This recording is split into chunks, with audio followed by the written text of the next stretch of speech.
Buenos días. De nuevo, agradecido con ustedes por su presencia, al Colegio de Abogados, profesor Milano, al profesor Aldo, perdón, doctor Luis. Vamos en una especie de secuencia a continuar más o menos con el tema que empezamos en el día de ayer. El día de ayer pues era toda esa discusión interesante, para algunos que no pierde actualidad, para mí pues la perdió hace mucho rato, en el sentido de que si el derecho administrativo es un derecho constitucional, tiene sus fundamentos en la Constitución o no lo tiene. Yo ayer pues les fijé mi posición en el sentido de que yo eso yo no lo entiendo por fuera de la Constitución. Me parece que no podemos hacer ese tipo de lecturas aisladas que son peligrosísimas dentro del contexto del Estado de Derecho y pues desconocedoras realmente del principio de legalidad de la administración. Un principio de legalidad de la administración que no tenga como cabeza la Constitución política bajo el concepto de ordenamiento jurídico entendido como el producto de una relación sistemática, pues no tiene razón. Y eso yo creo que cada vez que nos convertimos en operadores, y aquí me salgo un poco, salto al lado de la parte académica, cuando somos operadores del derecho administrativo, cuando tenemos que tomar decisiones administrativas o eventualmente resolver litigios, pues tenemos que actuar en ese contexto. De lo contrario, vamos a terminar actuando arbitrariamente, no le estaríamos brindando al usuario el derecho que le corresponde, porque estaríamos actuando de manera mezquina, entendiendo que el régimen jurídico que eventualmente le es aplicable al litigio para resolver los entuertos que existan en relación con los derechos subjetivos, pues va a ser uno diferente al que la persona está esperando materialmente. Entonces, ahí es donde está la discusión. Colóquense en el campo de la práctica y salgámonos del ámbito académico. Ahí está el problema. O somos operadores parciales del sistema o nos convertimos realmente en unos actores, unos protagonistas muy importantes en el entendimiento de cuál es el régimen jurídico en nuestros países. En continuación a ese esquema voy a hablarles hoy de un tema que me han solicitado complementario en esta línea, que es pues en el programa lo han denominado Las Fuentes. En nuestros trabajos siempre, no voy a entrar en esa discusión de fuente o sistema. Digamos que el tema de la fuente lo manejo de manera sistemática. En el trabajo, en el compendio, ustedes lo pueden, los que lo tengan pueden leer y mirar más o menos la línea por donde vamos, pero digamos que estamos hablando prácticamente un mismo idioma. Un mismo idioma en entender de dónde es que surgen precisamente el derecho aplicable por parte de la administración en un caso concreto en relación con los usuarios, o el derecho al cual se aspira dentro de un contexto de Estado de Derecho a que sea el derecho que se me aplique. Entonces, he denominado la conferencia como el sistema del ordenamiento jurídico y el subsistema del derecho administrativo fuentes, para mostrarles algo que hablamos en el día de ayer a propósito del concepto, en el sentido de que el derecho administrativo es un subsistema permanentemente articulado, interrelacionado. De esa manera podemos explicar por qué muchas actuaciones de la administración se rigen, por ejemplo, por el derecho privado, o por qué muchos de los principios que se manejan en materia penal los aplicamos en materia sancionatoria, en derecho administrativo, cuando la autoridad administrativa actúa bajo el signo de la posibilidad de establecer sanciones administrativas. En fin, hay una cantidad de relaciones muy interesantes en materia laboral, etcétera, que terminamos y que nos permite a través de la lectura como sistema poderle dar una interpretación y una justificación y no volver pues a escenarios radicalizados pensando que es que el derecho público o el derecho administrativo tiene una esencia especial, ¿sí?, aparentemente angelical, que sale no sé de dónde, y resulta que es que el ordenamiento jurídico nos está dando permanentemente los elementos para poder hablar de un principio de legalidad supremamente amplio si lo vemos desde la perspectiva de la sistemática. Por eso el título de la conferencia es el sistema del ordenamiento jurídico y el subsistema del derecho administrativo, con esa explicación, y ahí podemos comenzar a encontrar las fuentes, los orígenes, de la normatividad, de los principios que tenemos que aplicar en el diario de la administración. Y que son principios aplicables dentro de los procedimientos administrativos. Aquí vuelvo y le insisto en algo que planteé en el día de ayer. No esperemos que el juez administrativo sea el que resuelva los litigios. Es importante, si ya hemos avanzado en un sistema de Estado de Derecho, en un Estado democrático participativo y tenemos nuestra ley de procedimientos administrativos, lo fundamental es que el operador de esa ley, que es la administración pública, pues tenga conciencia de que tiene que manejar el sistema o las fuentes para entender cuál es el derecho aplicable. Dentro de este esquema voy a hacer énfasis, de acuerdo con la solicitud que se me ha hecho por parte del colegio, en las fuentes, pero básicamente en la eficacia de la jurisprudencia. Yo ahí les cambio un poco el tema y los coloco en la eficacia de los precedentes, sean jurisprudenciales o sean también administrativos. Y la naturaleza y el carácter que tienen esos precedentes, un poco para ubicarme dentro del discurso que vengo manejando. Aquí el primer punto de partida, también ayer anticipé eso, para hablar de la sistemática, veamos a ver cuáles son los actores que entran dentro de la gran obra de teatro de las fuentes o del sistema, cuáles juegan acá. ¿Dónde estoy ubicando el punto de partida de esta construcción que es importante para poder entender los precedentes? Fíjense que abandono un poco la idea tradicional de cúspide constitucional y me ubico, ustedes lo pueden ver en el numeral 2 de la presentación, en una articulación y fundamentación del sistema del ordenamiento jurídico con el orden convencional. No entiendo, bajo un concepto sistemático, que si estoy hablando de ordenamiento jurídico y de creación de un ordenamiento jurídico y de integración de un ordenamiento jurídico, pueda colocarme en una posición radicalizada y entender que ese ordenamiento jurídico se crea y se consume únicamente al interior del territorio nacional, o que ese ordenamiento jurídico se satisface plenamente bajo el concepto de derecho nacional. Todo lo contrario, acudiendo precisamente a las concepciones monistas, principalmente desarrolladas por Kelsen, y aquí vuelvo y les recomiendo las obras de Kelsen, trabajo que mencionábamos en el día de ayer, la teoría del derecho y del Estado, del año 45 en adelante, con todos sus trabajos, todos los trabajos de Kelsen sobre el concepto de soberanía, todos los trabajos de Kelsen sobre el concepto de derecho internacional, entre comillas, etcétera. Lo que observamos a partir de la elaboración kelseniana es todo lo contrario, que precisamente el ordenamiento jurídico producido internamente por los países irremediablemente está articulado y debe estarlo, porque de lo contrario no funcionaría el sistema con la producción normativa y de principios en Kelsen, básicamente normativa, que se deriva del derecho internacional. Y para Kelsen ese derecho internacional tiene una fuente importantísima que va a ser trascendente para poder entender las fuentes del derecho administrativo, el derecho consuetudinario. Y ahí lo dice en su obra, dice, la principal fuente, el derecho internacional, surge de las relaciones de los países que crean la costumbre y la forma de comportarse. Y posteriormente nos trae los tratados.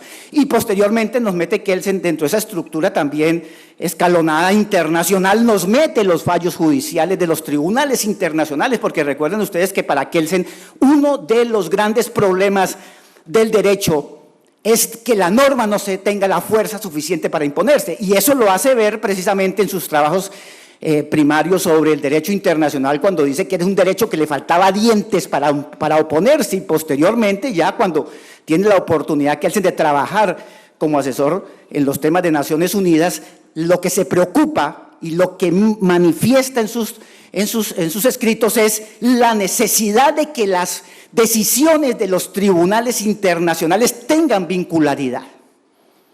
Es un trabajo de la teoría clásica monista. No es una cosa traída de la estratosfera. porque en este momento las discusiones políticas, ideológicas que pretenden desautorizar el ordenamiento jurídico internacional están desconociendo lo más elemental del derecho, que es lo que nos proporcionó Kelsen bajo toda su construcción monista. Entonces, por esa es la razón que coloco como el punto de partida en derecho administrativo la articulación y fundamentación del sistema con el orden convencional. ¿Y cuál es el orden convencional? Pues depende, porque no es solamente en materia de derechos humanos. De pronto en nuestro trabajo, dada la línea que trae, pues hacemos énfasis en los tratados internacionales en derechos humanos, los compromisos internacionales, en la costumbre fundamentadora de los comportamientos entre los países en relación con las personas, pero también a partir de aquí puedo explicar y fundamentar un derecho económico de carácter internacional. Los compromisos permanentemente de carácter económico que nadie pone en duda en las relaciones comerciales de los países, ¿sí? En fin, hay toda una producción normativa muy interesante y los trabajos de organizaciones internacionales. Colombia acaba, por ejemplo, de adherirse a la OCDE y eso implica toda una concepción de precisamente ordenamiento jurídico de integración con unos principios y unos valores derivados no precisamente del derecho nacional, sino producidos a nivel internacional. No sé Costa Rica cómo está, pero para dar un ejemplo, en el aeropuerto de Costa Rica, de San José, ayer vi aviones de Iberia, Avianca, líneas de Estados Unidos, los compromisos comerciales internacionales en materia de aviación. Entonces, observen que, y son normas administrativas, reglamentos y algunas de esas regulaciones producidas por organismos internacionales, lo cual nos plantea otro problema adicional, el soft law. Y todo viene precisamente de este primer punto de partida. Entonces, lo único que quiero es llamarle a ustedes la atención, que no podemos entrar a hacer unos planteamientos de fuentes o de sistemática del derecho administrativo en la creación del ordenamiento jurídico si hacemos caso omiso o nos convertimos en unos ignorantes a conciencia de lo que los países, nuestros países, vienen comprometiéndose internacionalmente precisamente para funcionar dentro de la comunidad internacional, lo cual tiene una relación inmediata con la forma en que actúen las autoridades administrativas, con la consecuente actuación en la toma de decisiones por parte de las autoridades administrativas. Entonces, les dejo ese punto de entrada, lo volveré a tomar cuando veamos el precedente jurisprudencial interamericano. El segundo punto, y aquí articulo nuevamente con la teoría kelseniana, viene el tema de la Constitución, fundamentos sustentados en la Constitución como norma suprema o base de construcción del ordenamiento jurídico administrativo, del cual se derivan todos los principios, no solamente las normas, y aquí en esto les meto a la teoría, la sistemática que ustedes encuentran construida por positivistas clásicos, le meto un elemento importantísimo. El sistema del derecho administrativo no puede verse bajo o sumido exclusivamente bajo una perspectiva de derecho positivo. Los tratados internacionales no son la única fuente de norma internacional, está la costumbre y en la costumbre hay principios. En la Constitución no solamente tenemos normas, veíamos en el día de ayer, tenemos también principios y podemos identificar los valores que nos identifican como nación, que nos corresponde como autoridad administrativa hacerlos valer, darles aplicación efectiva, normas vinculantes. Por eso la Constitución es indudablemente un instrumento de fuerza dentro del sistema y de configuración. Es el punto inevitable dentro de las fuentes, y aquí los remito a todo lo que hablamos en el día de ayer, porque es el comentario que haría básicamente sobre este punto. De la Constitución y con incidencia directa en el ámbito del derecho administrativo, dentro de la articulación del sistema, vamos a encontrar los 5 elementos conceptuales, las 5 bases o supraprincipios que también les comentaba ayer, que los he retomado de la doctrina en general, fundamentalmente de la doctrina española Santa María Pastor o el profesor Luciano Parejo en su obra. En fin, es la estructura mental de entender el derecho administrativo dentro de esta concepción sistemática. Ustedes van a tener a una administración que tiene que cumplir con las bases derivadas del Estado de Derecho y los principios que se derivan del concepto de Estado de Derecho: principio de legalidad, principio de responsabilidad, principio de control. En fin, todo ese marco de principios que permanentemente estamos identificando y que muchas veces nuestra legislación de procedimientos administrativos incorpora. El énfasis siempre está dado sobre la desagregación conceptual del concepto de Estado de Derecho. Pero también tenemos Estado democrático. Ayer les hacía énfasis como todo el tema de controversia, de participación, de posibilidad de discusión dentro de la actuación administrativa es una de las reivindicaciones históricas que se van a partir de la ley austriaca de procedimientos administrativos de 1925 y que se ha venido acentuando y profundizando en nuestras construcciones procedimentales administrativas, y que lo único que hacen es consolidar el principio democrático de participación. Autoridad administrativa que impida la presencia de los sujetos en relación con los cuales va a tomar una decisión es una autoridad que está violando un elemento fundamental de la estructura constitucional, como es el concepto de Estado democrático. O en procedimientos no solamente de adopción de decisiones de contenido subjetivo, coloquémonos en un escenario diferente: procedimientos especiales de selección de contratistas, que es en este momento de la historia del derecho y de la humanidad, y sobre todo aquí en América, el principio más violado y desconocido, a propósito, de manera dolosa, cuando se manipulan los procedimientos de selección, cuando se adjudican contratos a proponentes que no reúnen requisitos, o cuando se venden los contratos al mejor postor del mercado, o de Brecht. Fíjense, ¿qué está en juego? La participación, además del principio de la libertad económica que va de por medio en todo proceso de selección. Pero si lo miramos dentro de esta estructura constitucional, lo que se está violando por el operador, por la administración corrupta y desviada, es precisamente el principio democrático. Estado social de derecho,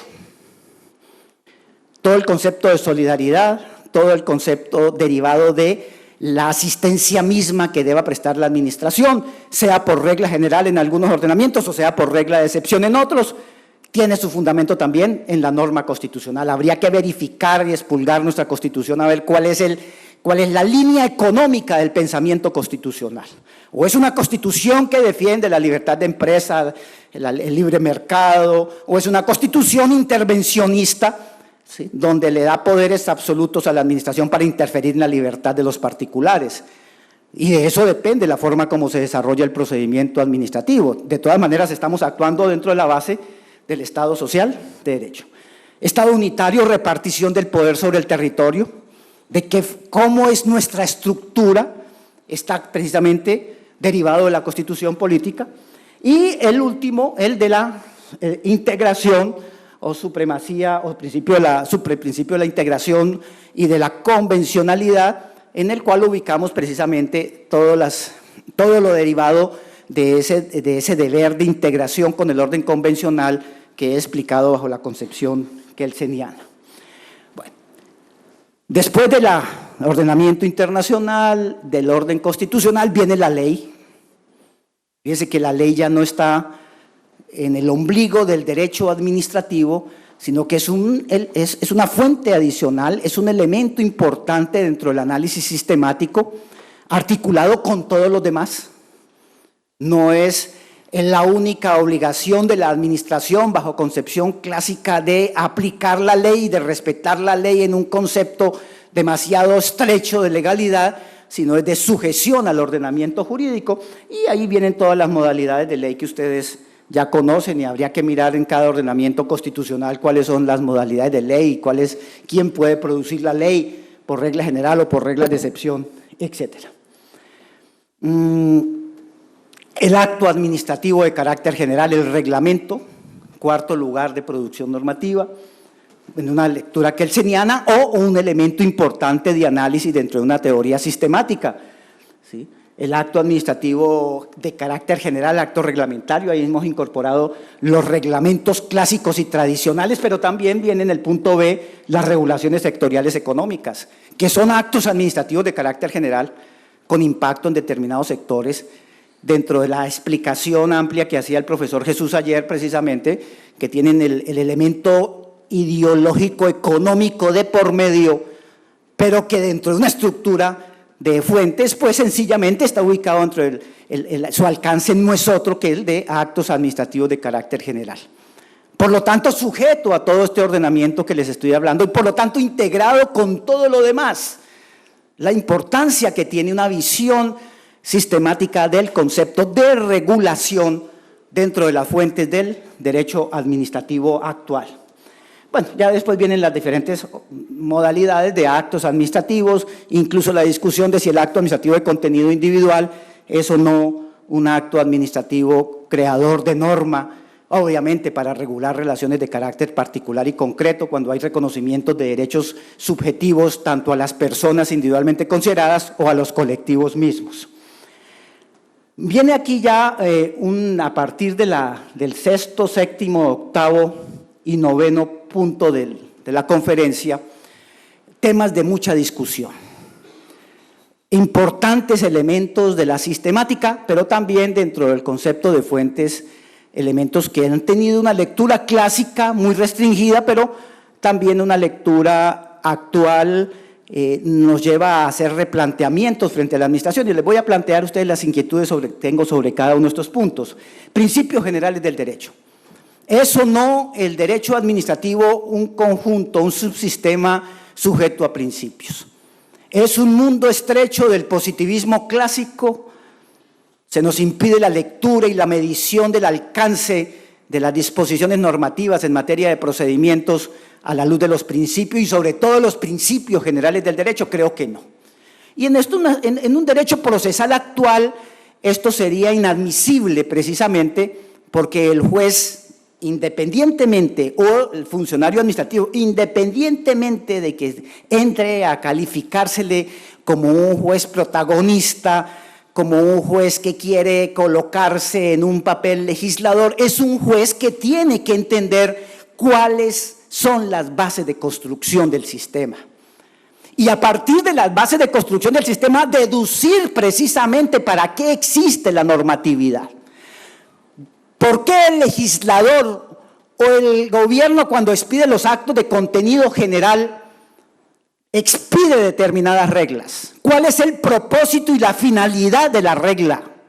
¿La regla por sí misma o dentro de las finalidades mismas del ordenamiento jurídico? Y la respuesta que le daba en el día de ayer es precisamente la segunda. Y veíamos cómo en el Código Colombiano del año 2011 se retoma un articulado común en muchas leyes de procedimiento administrativo, según la cual toda norma, toda regla, dice el artículo 3º de la ley, toda regla del código debe ser leída, ¿sí?, entendida y aplicada conforme a los principios que se devienen del ordenamiento jurídico. Luego, no está ausente. Otro es un problema de ignorancia del juez o del funcionario administrativo, que puede viciar la decisión cuando no aplica los principios debiendo aplicarlos. En materia judicial es gravísimo.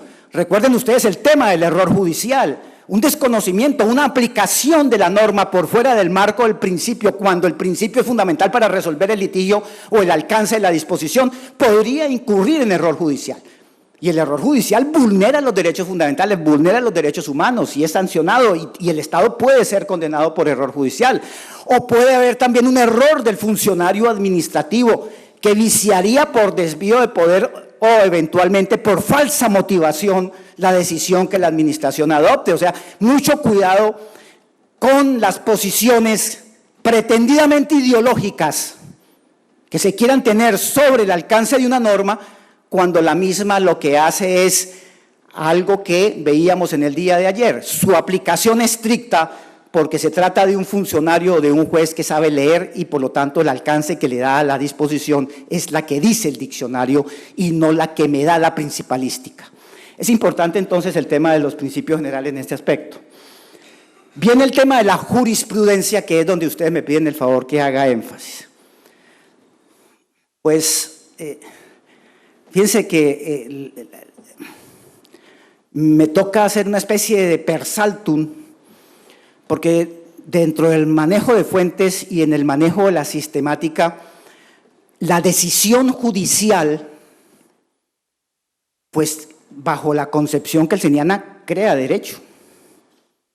Y teóricamente, pues es una norma. Pero si ustedes se acercan a los trabajos de Kelsen dentro de la creación normativa, del poder normativo del juez al resolver el caso, diseña el concepto de precedente, y eso es claro en sus trabajos a partir del año 45, sobre todo en este libro que les acabo de mencionar, La teoría del derecho y del Estado. Él plantea ahí que se diseña el precedente, y un precedente es precisamente el componente de la jurisprudencia que tiene la fuerza vinculante porque se refiere al caso concreto y se pronuncia sobre los hechos envueltos en el litigio. Entonces, por eso me preocupo más de mirar el precedente. Precedente en materia administrativa, pero que me toca con el precedente judicial. Ahí voy a hacer una especie de visión integral de precedente con toda la discusión que tiene, porque sé que esto no es un tema pacífico. Esto no es un tema pacífico ni en los operadores ni en la doctrina. Hay trabajos muy interesantes a nivel de derecho administrativo donde dicen que el precedente no tiene ninguna fuerza vinculante y que eso es simplemente una desagregación conceptual teórica para explicar el contenido de un fallo judicial. Yo creo que entre nosotros no podemos ser tan radicales en entender el precedente en el análisis de la jurisprudencia en una posición de esas.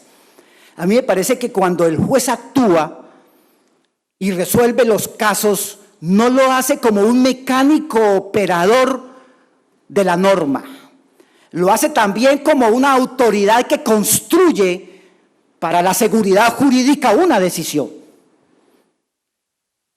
Y la hace y la construye porque ya se ha venido construyendo y leyendo el ordenamiento jurídico en ese sentido, o porque es importante a partir de un momento dado, sobre todo en los órganos de cierre, construir algo para resolver la aplicación posterior de muchos casos similares. Y ahí es donde viene toda esta construcción del precedente, obviamente derivada no de nuestra estructura jurídica continental europea, sino de una mentalidad diferente, la mentalidad anglosajona, pero que nos está llegando y nos ha llegado en los avances, por ejemplo, y hago referencia a la jurisprudencia de la Corte Constitucional Colombiana desde los años 2000, la Corte le dio una lectura diferente a la Constitución Política de 1991, al leer el artículo 230 de la Constitución, que ustedes la pueden ver, la pueden bajar de la red. ¿Qué dice el artículo? ¿Qué decía el artículo 230? Y sigue diciéndolo. El juez en sus fallos estará obligado a la ley, punto. La costumbre, la jurisprudencia serán fuentes auxiliares. La Corte lee el artículo y dice, un momento, aquí hay que replantear este concepto de fuente constitucional. No es cierto que el juez esté obligado únicamente a la ley. El juez construye utilizando todos los elementos del sistema, todas las fuentes y los principios. Y lo que el juez construye, sobre todo en los órganos de cierre, en materia constitucional, en nuestro caso la Corte Constitucional, o el órgano que sea de cierre de acuerdo con la estructura jurídica, lo que está dando es un ejemplo a seguir para otros fallos futuros donde la situación fáctica sea exactamente la misma o similar. Eso es parte de la seguridad jurídica, es parte del principio de igualdad, necesariamente corresponde al desarrollo de parámetros no legislativos, pero sí de interpretación que están acordes con la seguridad jurídica que merecemos todos los asociados dentro del ordenamiento jurídico. Entonces, ese precedente pasa a convertirse en el derecho administrativo, el derivado de los órganos de cierre de la jurisdicción, pasa a convertirse en un elemento paradigmático, significativo, en la motivación de toda decisión administrativa. Es un tema de impacto en el elemento de la motivación. ¿Por qué? Porque va a ser parte del derecho aplicable por parte del servidor público, del funcionario administrativo, cuando adopta una decisión administrativa para resolver un caso, sobre todo para la aplicación o resolver litigios que correspondan a la aplicación o reconocimiento de derechos subjetivos. Ahí es donde está el impacto. Precisamente en nuestra legislación, y como me piden las explicaciones en relación con mi legislación, el artículo 10 de nuestra Ley de Procedimientos Administrativos le indica a las autoridades administrativas esto que les estoy diciendo, que en toda decisión de contenido individual deben aplicar los precedentes jurisprudenciales. En un fallo de interpretación de la Corte Constitucional dijo, sí, se aplican los del Consejo de Estado, que es la suprema autoridad contenciosa administrativa, pero también los de la Corte Constitucional, porque esto hay que mirarlo sistemáticamente. Allí donde hay una unificación del tema o en relación con el derecho aplicable a un caso, problema del elemento fáctico, al analizar el elemento fáctico encuentro que el derecho aplicable es ese y ya sobre eso hay precedente judicial, debo aplicar el precedente, me obliga el precedente. No es potestativo de la administración hacerlo, prevaricaría la autoridad administrativa que desconozca el precedente, y ya hay varios casos de juzgamiento de autoridad que ha desconocido el precedente. Luego, a esta discusión del precedente, que desborda el marco de la simple fuente jurisprudencial, tenemos que agregarle ahora el carácter de fuerza imperativa que Kelsen reclamaba tanto. De lo contrario no sería precedente. Algo ahí sin forma y sin cuerpo, pues, una gallina deshuesada que la tenemos y que se nos convierte en un problema en el ámbito de la aplicación del derecho. Precisamente eso es lo que se quiere reivindicar, que la autoridad administrativa, cuando toma sus decisiones, sea suficientemente coherente con todo aquello que se ha venido produciendo de manera paulatina en el ordenamiento jurídico. En la presentación hacemos una desagregación. Evidentemente, si nos metemos en el tema del precedente, pues nos toca reivindicar los elementos estructurales del precedente, básicamente la ratio decidendi, que es la decisión misma en relación con el caso, que es la que tiene fuerza. Si analizamos un fallo, el elemento del caso concreto, cómo se resuelve o cómo deducimos que la autoridad lo resuelve, es lo que le crea la norma a la autoridad administrativa, y es la que, de acuerdo con nuestra ley, debe aplicar la autoridad administrativa según el artículo 10 de nuestra Ley de Procedimientos Administrativos. Es parte más de la construcción, es una regla más de código, un código que está escrito es en la jurisprudencia y no hecho por el legislador. Y que se fundamenta, vuelvo, insisto, seguridad jurídica y principio de igualdad. Pero también reconoce nuestra jurisprudencia el obiter. Dice la Corte Constitucional, es posible que sea un juez inspirado, un juez poeta. No hago aquí allá, escuchamos al profesor Luis que nos ilustraba con un poema muy bonito ¿de quién era? De Taipo. ¿Sí? Y hay jurisprudencia, por ejemplo, hay un fallo muy interesante que leí hace poco de la Corte Suprema de Brasil a propósito de la ley de amnistía, que me tocó leerlo para un trabajo. Terminan con un poema de Benedetti, en un fallo importantísimo, diciendo que no declaraban la inconstitucionalidad de la ley de amnistía, ¿no? Con toda esta discusión de leyes de amnistía, y en parte de su argumentación es un poema de Benedetti. Entonces ahí les da por meter cosas a los jueces, nos da a veces. Entonces, hay que mirar si esas cosas son vinculadas, son necesarias, son ilustrativas, o sencillamente es un aporte individual a la doctrina. Si eso es así, pues simplemente obiter, y lo que nos obligaría sería las razones del caso, cómo la doctrina va vinculando los hechos probados con la aplicación del derecho y a partir de ahí construir. Esta forma de ver el derecho, que para nosotros en derecho administrativo es fundamental, porque no sé si acá les pasará lo mismo que nos pasa a nosotros en Colombia, la actuación de la administrativa está muy circunscrita a lo que digan los jueces administrativos, los orienta, Y el juez y el operador administrativo, el funcionario público, es muy dado a acatar la decisión del juez y aplicarla a casos similares porque precisamente les da seguridad y evade la posibilidad de cualquier discusión, muchas veces de responsabilidad personal, muchas veces de prevaricato. Entonces, ahí hay una responsabilidad muy grande del juez en esta estructuración de los precedentes jurisprudenciales. Entonces, si en el énfasis que me piden en la conferencia les digo, es importante y debe el juez administrativo en escenario de Estado constitucional respetar la decisión del juez en casos similares. Y se le convierte en un elemento vinculante en la motivación de sus decisiones, porque prácticamente es a la luz que él señala una regla más, una norma más que tiene que ser aplicada. Y además una norma ilustrativa fundamental porque se hace referencia a casos similares y lo baja del mundo de la abstracción a que resuelva por seguridad jurídica los casos en la misma línea. De manera complementaria al tema del precedente judicial, se nos ha venido en los últimos años también construyendo otro tema, que para algunos autores es una aberración. Lo desconocen totalmente, pero que la realidad administrativa ha llevado a que sea planteado en esos términos, que es el denominado precedente administrativo. Ya no es precedente judicial. Puede que no exista precedente judicial, es lo más probable. Muchas veces hay tanto caso que los jueces en su historia no se han pronunciado sobre todo. Pero la administración sí tiene ya una forma de aplicar el derecho a casos que ella debe resolver. Y es muy común que lo haga, porque al fin y al cabo los procedimientos administrativos están a cargo de la administración.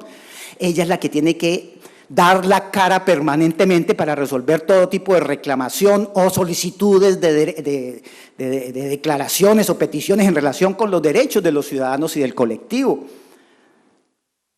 Entonces se reclama a la administración en virtud de los mismos principios, legalidad, seguridad jurídica e igualdad, que cuando ha venido aplicando el derecho de una forma determinada frente a situaciones fácticas similares, lo siga haciendo, salvo que existan fuertes argumentaciones o cambios legislativos que le impidan continuar dándole el mismo alcance a las disposiciones normativas.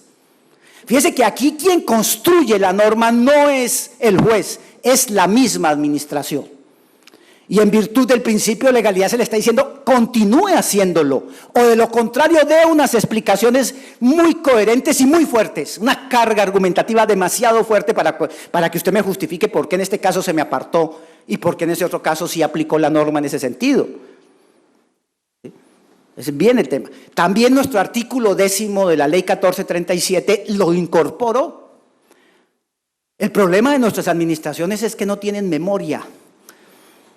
Cada vez que hay cambio de gobierno, desaparece la memoria de la administración y se comienza a improvisar. Y yo creo que el legislador lo que quiere es que precisamente se evite la improvisación en la toma de decisiones, que exista la historia de las decisiones, que las administraciones para ser coherentes con el Estado constitucional de derecho lo apliquen, sean respetuosas de la forma como han venido resolviendo casos similares. Entonces ese es el tema del precedente. Y si ustedes me preguntan, ¿es vinculante el precedente administrativo?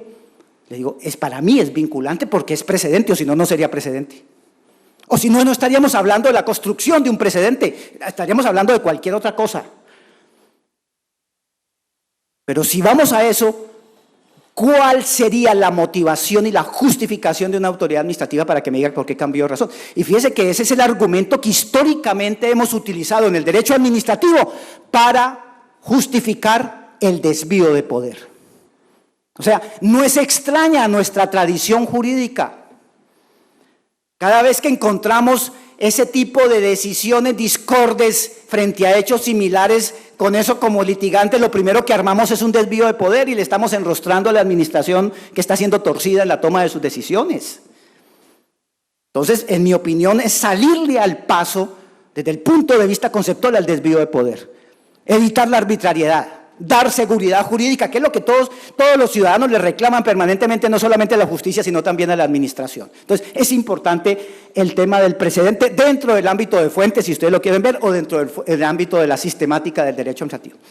Viene en el esquema del precedente, por último, un precedente que tiene toda una discusión de por medio. Lo lanzo porque pues, lo hemos venido trabajando y me parece que amerita ser considerado en una discusión de derecho administrativo, que no es una discusión de derecho internacional o derecho convencional.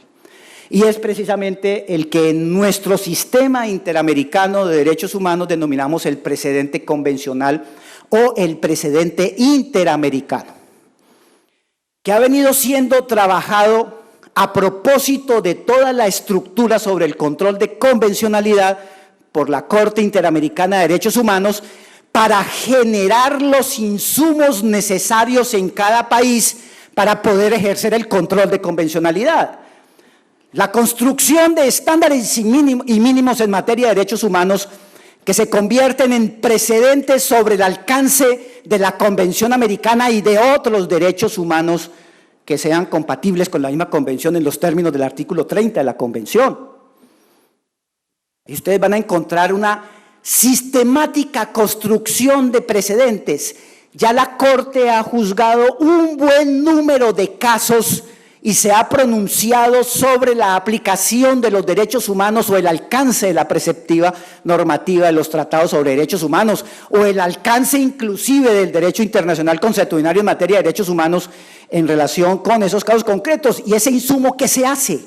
¿Dónde queda?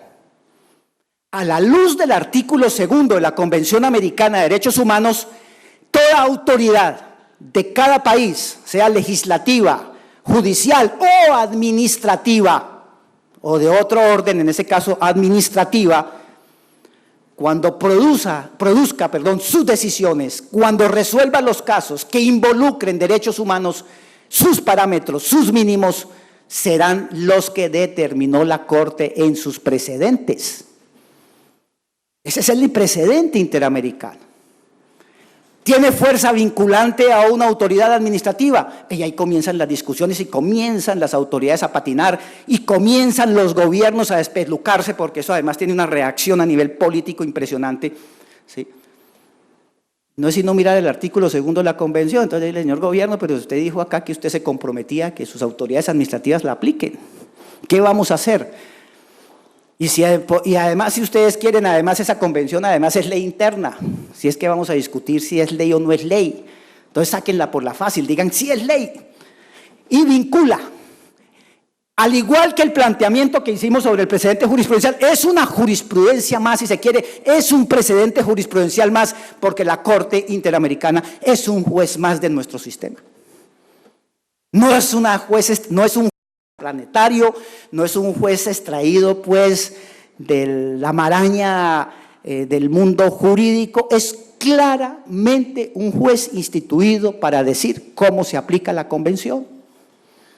Y bajo esa perspectiva, entonces tenemos que traer, tenemos que incorporar, tenemos que conocer y estudiar no solamente los precedentes derivados de nuestras altas cortes, órganos de cierre o de nuestros tribunales que correspondan a órganos de cierre, que son los que generan el precedente, sino también los precedentes del sistema interamericano que impactan de manera significativa y a diario, porque ahí es el Estado actuando cada minuto, cada segundo que produce una decisión, que resuelve un caso, que se pronuncia sobre los derechos de alguien, se está pronunciando o está abordando de una u otra manera la convención.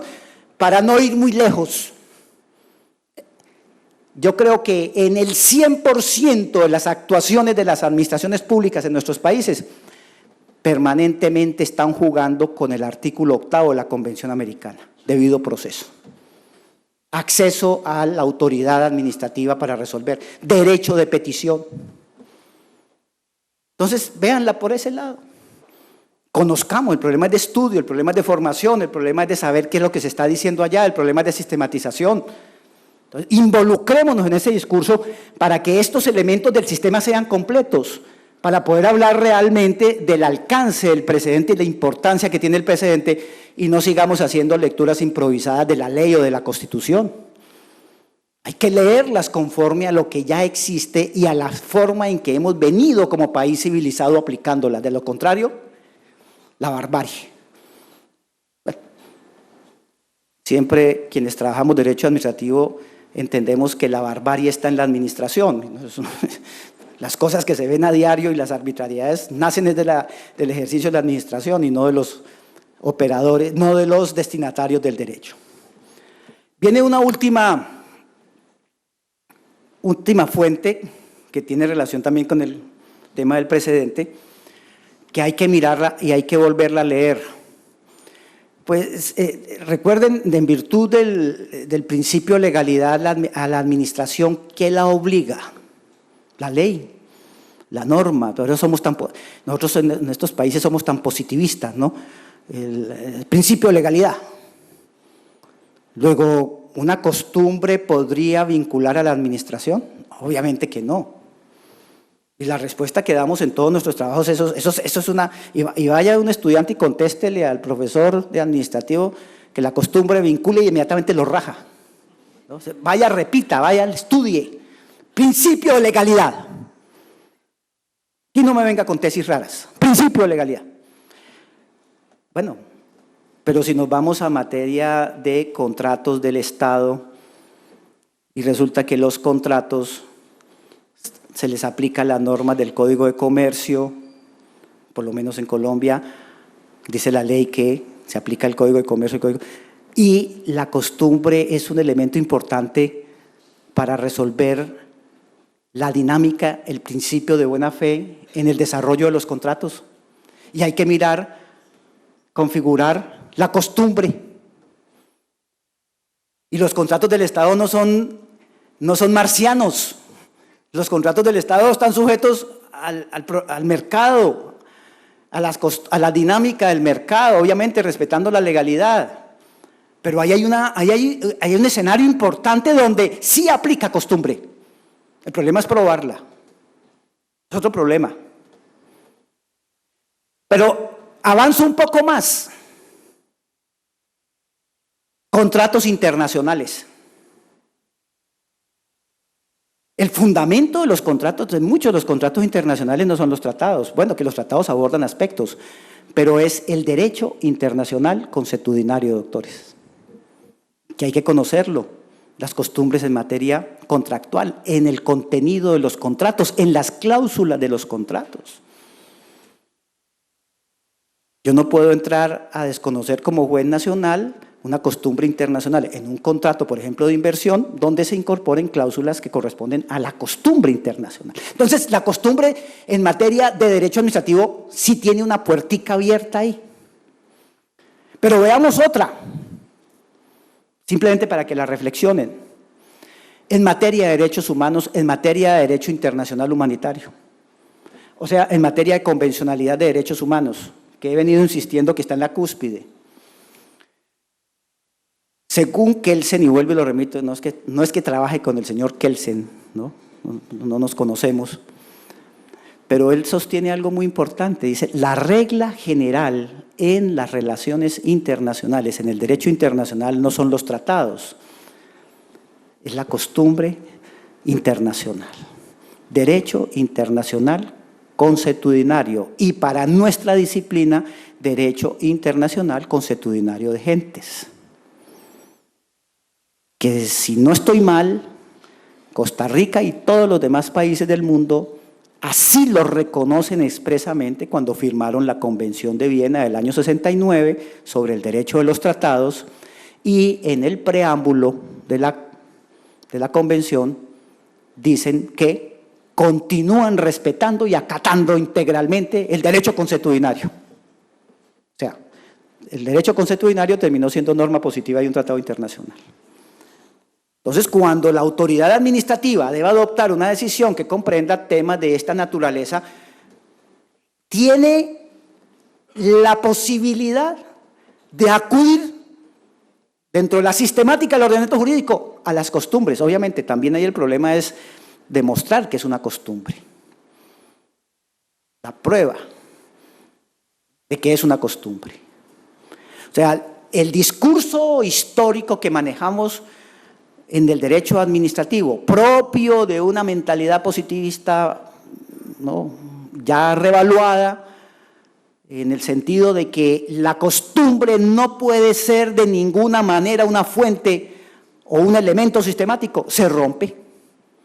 Y los invito a ustedes como operadores y los que sean operadores a que no vayan a incurrir en error, en omisión o viciar su acto administrativo por ilegal cuando no apliquen la costumbre. Puede que el que esté al otro lado de la baranda conozca las costumbres e impugne las decisiones administrativas. Esto simplemente, pues, ya por razones de tiempo, una aproximación a este debate. Fíjese que todos son temas como de controversia, aquí no hay verdades absolutas, simplemente reflexiones para crecer en la disciplina y para darle un entendimiento diferente a esto que nos ha dado para vivir durante muchos años, que es el derecho administrativo. Muchas gracias.